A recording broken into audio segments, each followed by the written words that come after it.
dressing is generally put at the top. And where do we position it? When you have your, I think so that everybody can see, which is my upside of the farm, that side. And this is the downslope side. So if your maize was planted this way, because we said we work from the top coming down, if your maize is positioned this way, you want to apply your first application, because there will be 2 applications, as I said. So you want to put your first application about 5 centimeters above or beyond the stalk, and about 8 centimeters deep. Okay?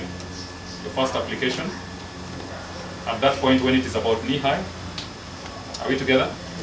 Because it is normally ammonium nitrate or something like urea, that's what you will ordinarily apply as what? As your top dressing. And then just dip with a stick. It's kind of like you're digging your hole about 5 centimeters deep.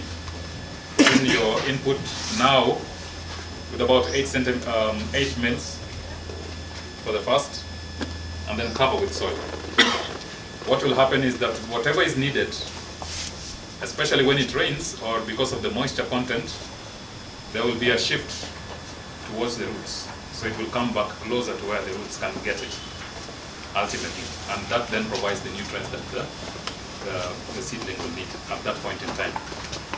A second top dressing can be done at the point at which those tassels are beginning to develop. Again, simple process, the same procedure on the upslope side, and then that will be it.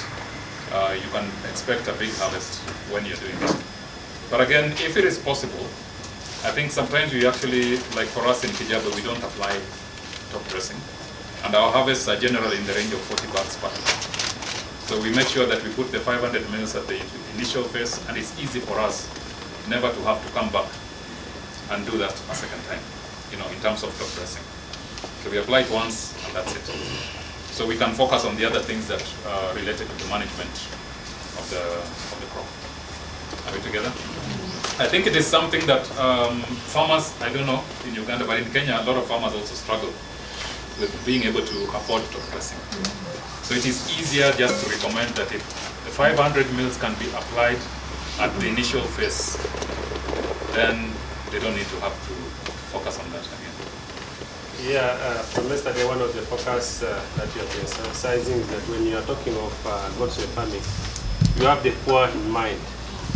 And now we are talking of measurement, which is a critical part of it. Yeah. So what kind of measure that can be advised to the local farmer there? Of course, you're talking 5 ml, 50 ml, whatever. Yeah. It may not overwhelm with the local farmer. Yeah. What kind of device can we use to substitute that? Sure. So that is a critical part of farming industry because everything is measured. And so when you talk about 500 mLs, for instance, we have tools that we have to walk around with, even as trainers. So this is what would be the 500 mLs. We compare uji. We use this a lot in drinking our uji. All right. The question is, how do you determine it's actually 500? So if you're able to use a jug that has the calibration, it's easy to pour some water inside and then test, or scoop some water up to the brim and then pour it into that container that has those kinds of calibrations. You'll be able to know. But I think most of the farmers, even those in the village, went through some training in terms of how to get the volume. Do you remember? Do you remember the formula for getting volume? I must take you back to your school teacher. We were taught something in school. How do you find the volume of anything? Half base times height.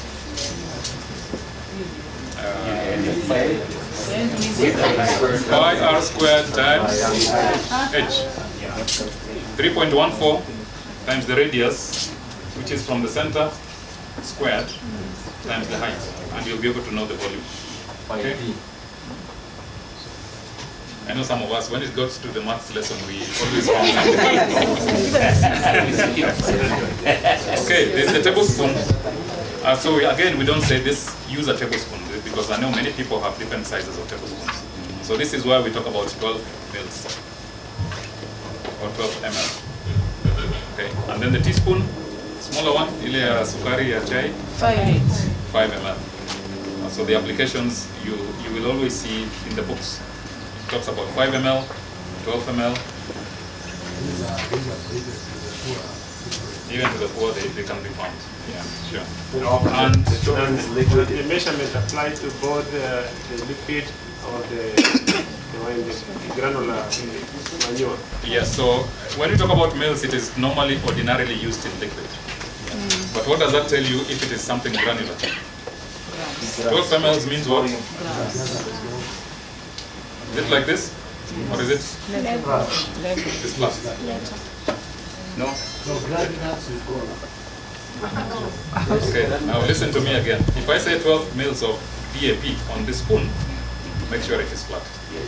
Because that is 12 ml. My 12 ml of water on this spoon is not like this.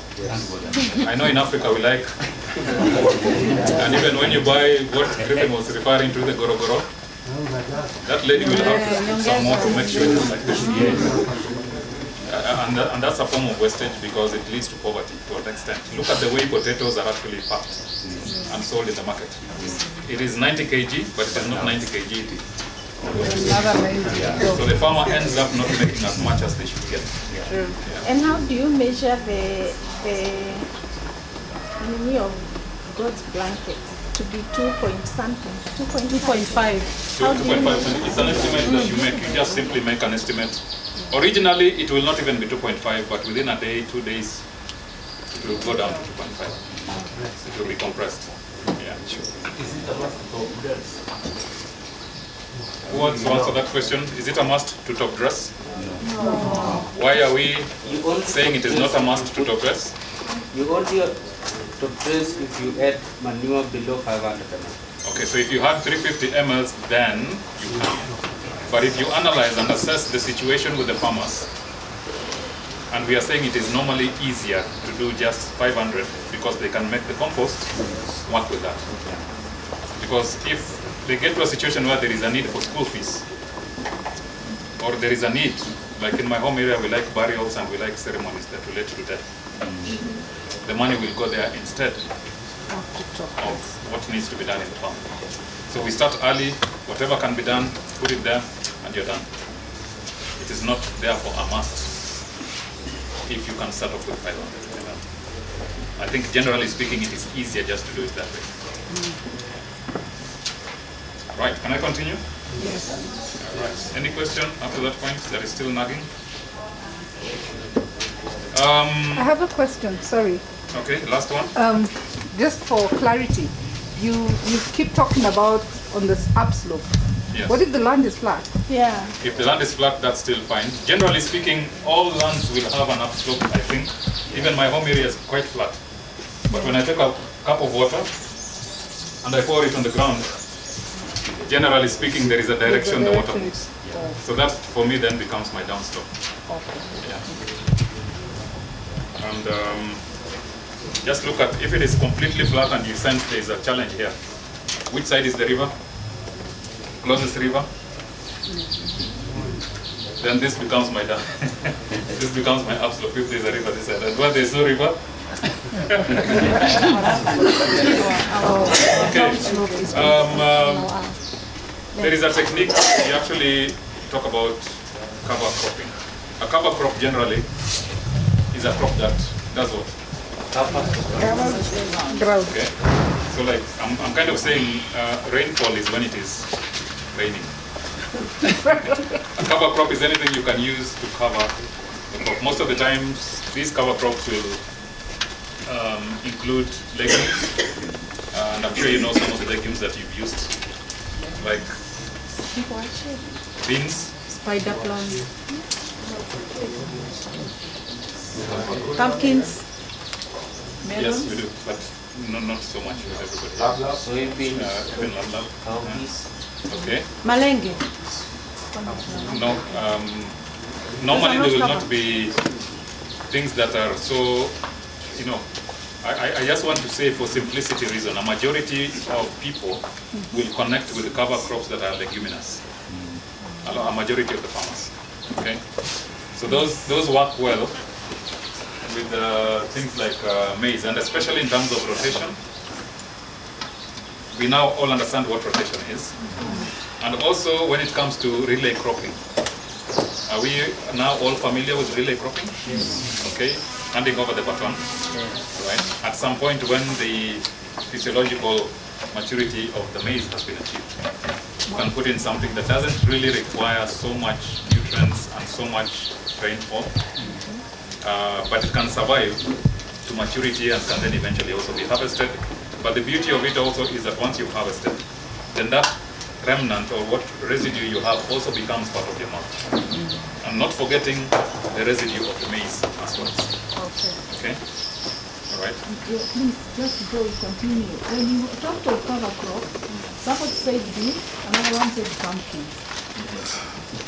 Okay. Are they really cover? Are they I personally don't consider pumpkins to be cover crop. I don't know. A cover crop is generally not grown for its economic or food value. It's grown generally to condition your soil in one way or the other, or to provide blanket. So, otherwise, it's just another crop in the rotation. So cover cropping is just generally a crop grown not for its economic value, but for its value that it will give to your soil, which is eventually economic value. But it's to improve the soil, maybe in terms of nitrogen content with the legume, or to improve it in terms of the blanket or the biomass that it will leave behind. So cover crop, it doesn't really, it's your investment as a farmer into your land. It's not really that it's going to give you immediate value in terms of you'll sell pumpkins or you'll sell beans. Of course, there's some crops that could do both, but then we just put that into just a regular crop. So cover cropping doesn't really have a resale value. It is investment in your land. But that's kind of one of the definitions. I have a question. Yeah. If maybe let's say I have cabbages and they are doing very well, but maybe after 2 months I realize they have been attacked by a pest. So what am I supposed to do? Okay, let me just hold on to that because I'm on maize. And then I'll have all these other crops we shall be talking with. In fact, some of the questions I know that will be coming up, other than cabbages, some will talk about tomatoes and onions and everything else. But I just want us to get the initial principles that we apply, and especially with maize, because everybody grows maize, right? Yes. And then we can move on to those other crops progressively. Okay. Topping off of maize at some point, after it has gotten to the maturity point, it takes a while for the seed to be able to dry up. And for some reason, or for many reasons, it becomes important for us to think of increasing the pace at which we can shorten the harvest time by way of chopping off. You know, there's always going to be something on top that prevents much of the sunshine coming through. So that can be taken off. And then the maize itself will be exposed to sunshine. So it allows you to have it dried up faster. Are we together? All right. Okay, that's an easier thing to do. I think I might also have missed out on the point of appreciating that even as we talk about weeding, there is a point at which weeds will generally not grow so much within the farm. And that is at the point at which the canopy cover is achieved. There's a point at which we look at the leaves and all the leaves are now beginning to cross one another. And therefore sunshine is not able to penetrate to the lower levels, and that helps also in making sure the weeds are not then growing as fast as they could, even though you still have mulch. But again, as I talk about this, could I also say, never let your mulch disintegrate completely to the extent that the soil is exposed.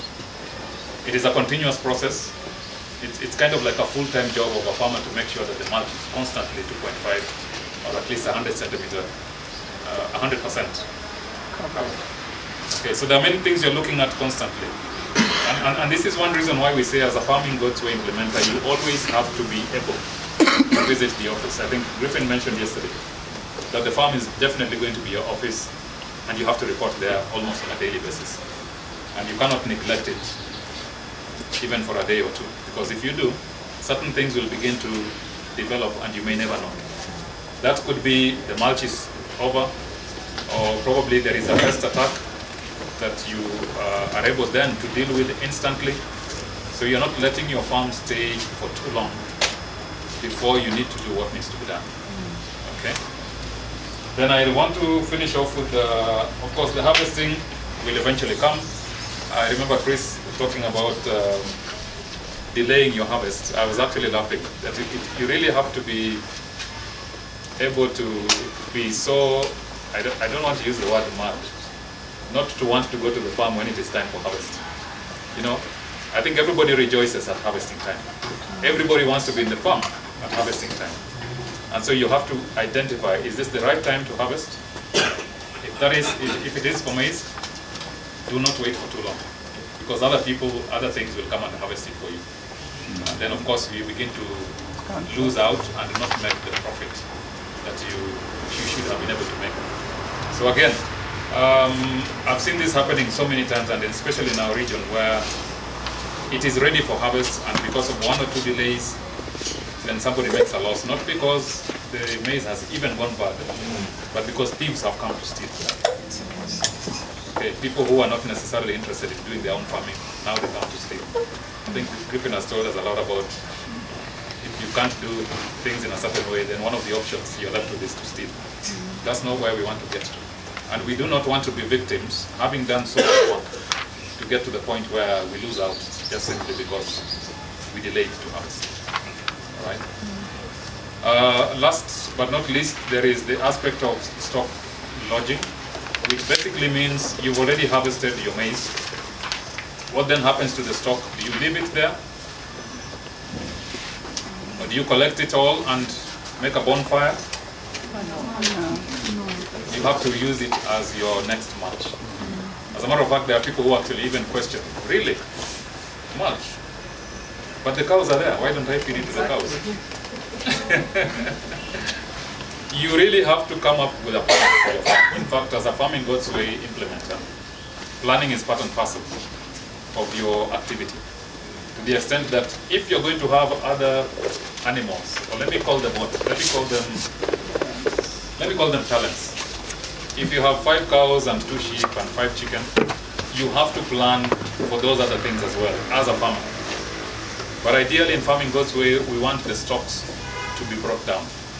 And there's a way to bring them down. So again, if I'm going to use the example of this book, so my rows are this way. When we refer to stock lodging, we are actually talking about bringing them down in a certain way. So you want to bring them down to be in alignment with your contour. So your stocks are not coming this way, because there is a disadvantage in that. The next time around, when the rains come back at some point, what happens? Your stocks, if they are this way, will help the rain disappear. You want them to hold whatever precipitation comes. So that's the way you align them. And eventually those will be broken down, they will be eventually eaten up by probably termites or the other microorganisms that exist within the farm. You uproot it. You don't uproot. If it is this way, use your foot. Just put on some nice shoes, some gum boots or anything that you can use to take them down, one after the other. Yeah, next time. What about the planting station? So what happens is that there is something like this at the bottom, right? Yeah. So this is what goes down and this can stay. Eventually it will rot. But if it doesn't, at the point of doing your next planting station, if it is still there, it could actually be used as mulch. If it is still there, it can be used as additional mulch. But sometimes you still find it there. And when you dig, it will come out, because you're digging, how deep are we digging? 15 centimeters. That's deep enough to get it out. Yeah. You're not digging anything beyond 15 centimeters.